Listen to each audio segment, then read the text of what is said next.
কল্পনা করুন এমন এক যুদ্ধের কথা, যেখানে আসল শক্তি পারমাণবিক বোমা নয়, বরং সমুদ্রের নিচে বিছিয়ে রাখা এক অদৃশ্য টেকনিক্যাল ফাঁদ। 2026 সালের বর্তমান পরিস্থিতিতে ইরান কিভাবে তাদের অত্যাধুনিক স্মার্ট মাইন, অত্যাধুনিক টর্পিডো এবং রাডারের চোখ ফাঁকি দেওয়া গোস্ট শিপস ব্যবহার করে বিশ্ব অর্থনীতির চাবিকাঠি নিজের হাতে নিয়ে নিয়েছে? তেলের দাম ব্যারেল প্রতি $166 পৌঁছে যাওয়ার এই মহাপ্রলয়, ট্রাম্পের পেট্রোডলার রক্ষার লড়াই এবং এই বিশাল সংকটের মাঝে বাংলাদেশের নাটকীয় ডিপ্লোম্যাটিক সাকসেস, সবকিছু নিয়ে আজকের এই বিশেষ ইনভেস্টিগেশন। শেষ পর্যন্ত সাথেই থাকুন, কারণ আজকের ভিডিওতে আমরা উন্মোচন করব বৈশ্বিক ক্ষমতা ববলের এক নতুন সমীকরণ। মিলিটারি স্ট্র্যাটেজিতে বুবি ট্র্যাপ একটি বিস্তৃত ধারণা হলেও সমুদ্রপথে এর প্রয়োগ মূলত আধুনিক নেভাল মাইন এবং অত্যাধুনিক টর্পিডোর ব্যবহারের ওপর নির্ভরশীল, যা বর্তমানে স্ট্রেট অফ হরমুজে ইরানের অন্যতম প্রধান ডিফেন্স স্ট্র্যাটেজি। এই স্ট্রেটের সংকীর্ণতা ব্যবহার করে ইরান সেখানে MDM-6 এর মতো স্মার্ট মাইন এবং হুটের মতো সুপারক্যাভিটেটিং টর্পিডোর এক অদৃশ্য ব্যূহ তৈরি করেছে। বিশেষভাবে উল্লেখ্য, ইরানের হুট টর্পিডো পানির নিচে ঘন্টায় প্রায় 360 কিলোমিটার বেগে চলতে পারে, যা সুপারক্যাভিটেশন প্রযুক্তির মাধ্যমে পানির ঘর্ষণ কমিয়ে দেয়। এর গতি এত বেশি যে কোনো জাহাজের পক্ষেই একে শনাক্ত করে কাউন্টারমেজার সক্রিয় করা প্রায় অসম্ভব। এছাড়া তাদের ভ্যালফেজ টর্পিডোতে রয়েছে অ্যান্টি জ্যামিং সুবিধা সম্পন্ন স্মার্ট ন্যাভিগেশন, যা বড় আকারের ডিস্ট্রয়ার বা এয়ারক্রাফট ক্যারিয়ার এর হাল ফুটো করে দিতে সক্ষম। মূলত ইরান সোয়ার্ম অ্যাটাক কৌশলে ছোট স্পিডবোট থেকে একসাথে অনেকগুলো টর্পিডো ছুড়ে শত্রুপক্ষের বড় যুদ্ধজাহাজগুলোকে বিভ্রান্ত করে দেয়। এই মিলিটারি টেনশনের মধ্যে ইরানের ডার্ক ফ্লিট বা শ্যাডো ফ্লিট সক্রিয় রয়েছে।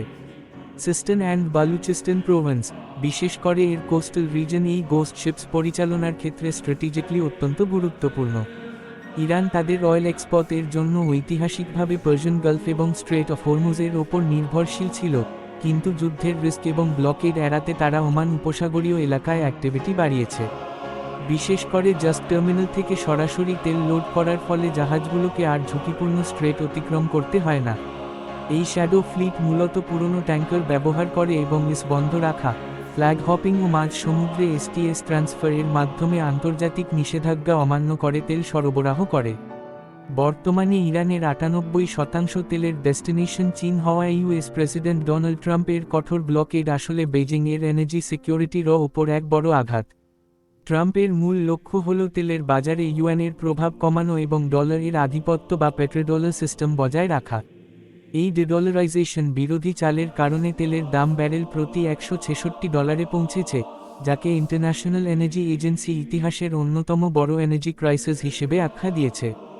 ব্লকেডের ফলে ইরানের ইকোনমি চাপের মুখে থাকলেও গত এক মাসে অয়েল এক্সপোর্ট থেকে দেশটির ইনকাম অন্তত 40% বেড়েছে। সি রুটের এই ক্রাইসিস মোকাবিলায় ইরান এখন চীনের সাথে সেন্ট্রাল এশিয়া হয়ে সরাসরি রেল নেটওয়ার্ক বা অল্টারনেটিভ লাইফলাইন ব্যবহারের কথা ভাবছে। বৈশ্বিক এই উত্তেজনার মাঝে বাংলাদেশের জন্য একটি ইতিবাচক দিক হল, ইরান বিশেষভাবে নিশ্চিত করেছে যে তারা কোনো বাংলাদেশি শিপ আটক করবে না, যা একটি বড় ডিপ্লোম্যাটিক সাকসেস।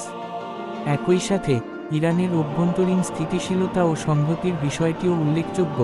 দেশটিতে প্রায় 2 কোটি সুন্নি মুসলমান রয়েছেন যারা সেদেশের নেতৃত্বের প্রতি শ্রদ্ধাশীল, যা দীর্ঘমেয়াদী সংকটে দেশটির সামাজিক শক্তি হিসেবে কাজ করে।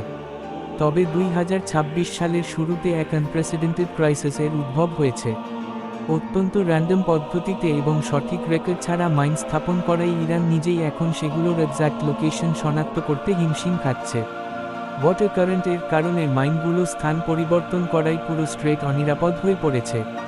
অন্যদিকে USA প্রযুক্তি ও ইন্টেলিজেন্স ডেটার মাধ্যমে সাগরে নামার আগেই ডকিং অবস্থায় ইরানের মাইন বহনকারী জাহাজ ও ওয়্যারহাউসগুলো ধ্বংস করার প্রিএম্পটিভ স্ট্রাইক কৌশল নিয়েছে। সব মিলিয়ে এই কনফ্লিক্ট স্পষ্ট করে দিয়েছে যে ইরানের আসল পাওয়ার নিউক্লিয়ার ওয়েপন নয়, বরং হরমুজ ও বাব আল মান্দাবের মতো গ্লোবাল ইকোনমির চোক পয়েন্টস নিয়ন্ত্রণ করা। এই জিওগ্রাফিক পজিশন এর চাবি হাতে রেখে ইরান পারমাণবিক বোমার চেয়েও শক্তিশালী এক ইকোনমিক ওয়েপন ব্যবহার করে গ্লোবাল পলিটিক্সে নিজের ইনফ্লুয়েন্স বজায় রেখেছে। বন্ধুরা, আজকের এই ভূ রাজনৈতিক বিশ্লেষণটি আপনাদের কেমন লেগেছে তা কমেন্ট করে জানান। ভিডিওটি ভালো লাগলে অবশ্যই একটি লাইক দিন, আর এমন সব ইনফরমেটিভ ভিডিও সবার আগে পেতে আমাদের channel vibe of Dhaka subscribe করে পাশে থাকা বেল বাটনটি বাজিয়ে দিন। আপনার বন্ধুদের সাথে ভিডিওটি শেয়ার করতে ভুলবেন না। ধন্যবাদ।